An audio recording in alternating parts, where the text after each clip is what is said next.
Hey, what's up guys, this is Jester, and welcome to more of a review of the multiplayer version of The Last of Us called Factions. Now, Factions has been out for a long while, as well as The Last of Us game has been out for a long while. Well, in the recent development of The Last of Us 2 coming out so soon, less than a month and a half, 2 months away now, I have decided to platinum trophy the game. And man, has it been tough. I'm almost there. I've almost gotten it done, and there's going to be more videos of The Last of Us coming on my channel, with me trying to platinum trophy the game.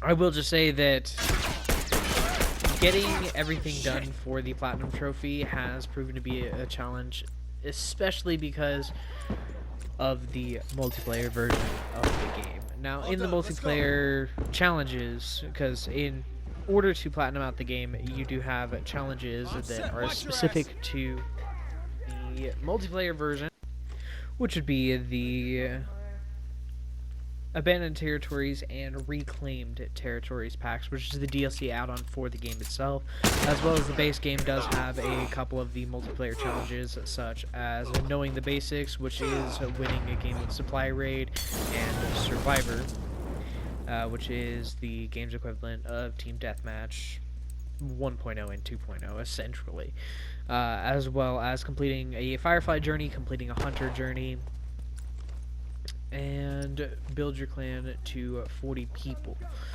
building your clan up.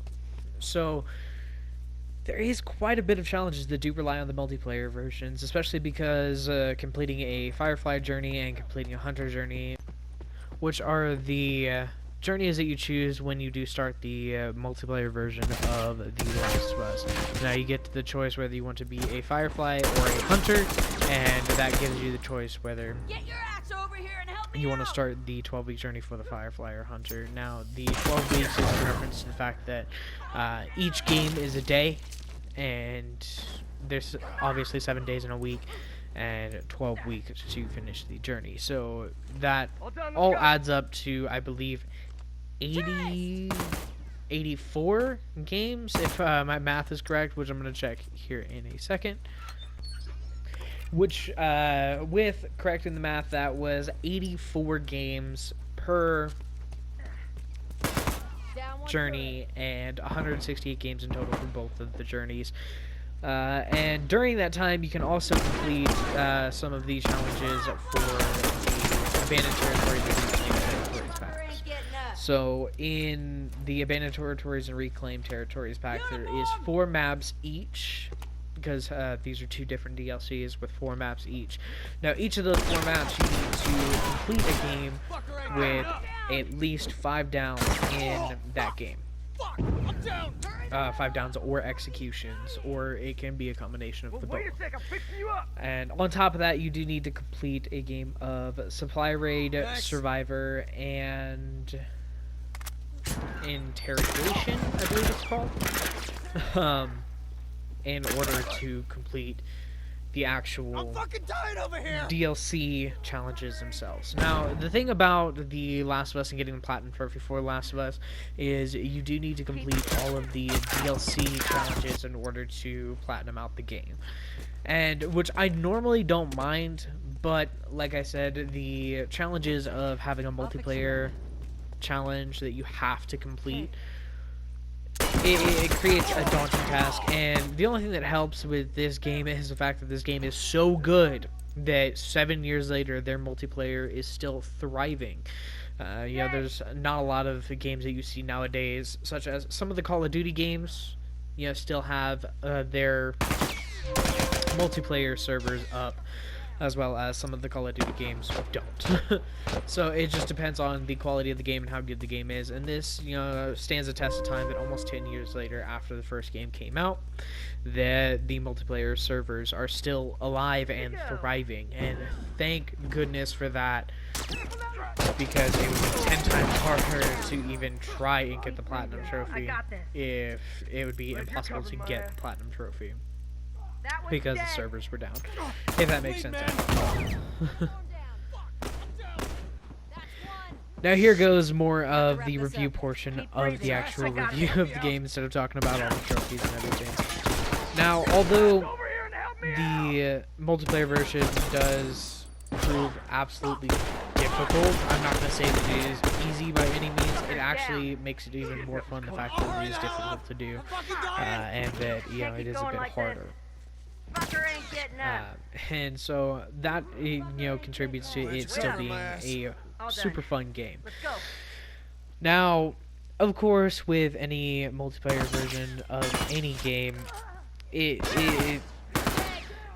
could use a little bit of work. You know, the way that the matchmaking and everything goes, and the skill-based matchmaking and whatever with the game, you know, it is from 2013, so it is still, you know, pretty aged comparatively, and sometimes things don't age as well as others. Like parts of the game, such as the skill-based matchmaking and how the, you know, matchmaking works, you know, that hasn't aged as well as the actual game itself being still amazing, you know, despite some of the flaws. And I think that if they were to come in and fix those flaws later, then no one would play it, because a perfect game is not flawless. A perfect game does have its flaws, or its, you know, bits and bobs that not everyone loves. And I can respect that, and I can enjoy that.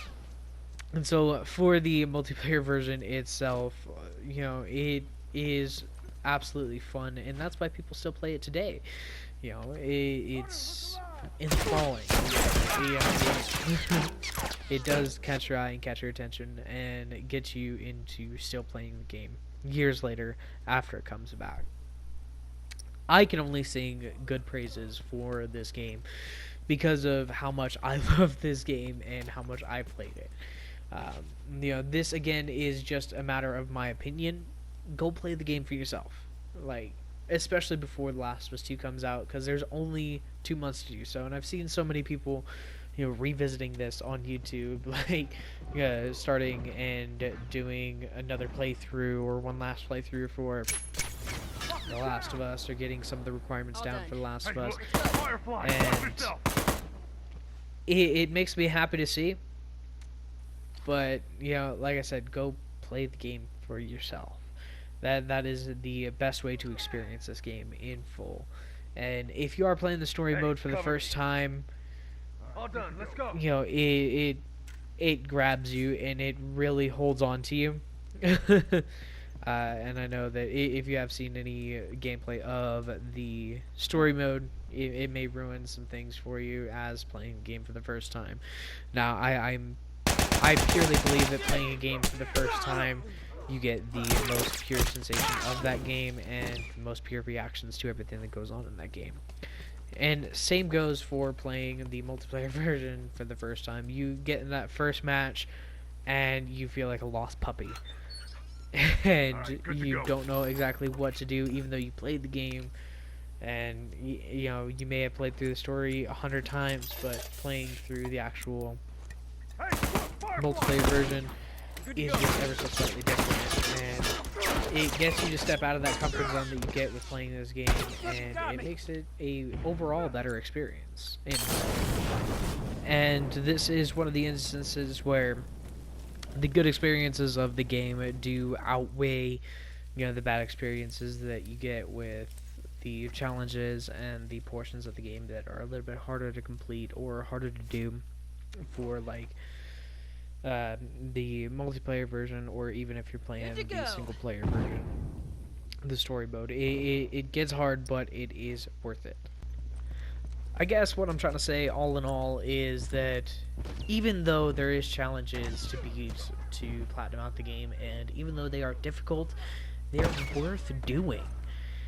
And that's something that I can't say for a lot of games nowadays, is that these games are worth playing the multiplayer versions of these games.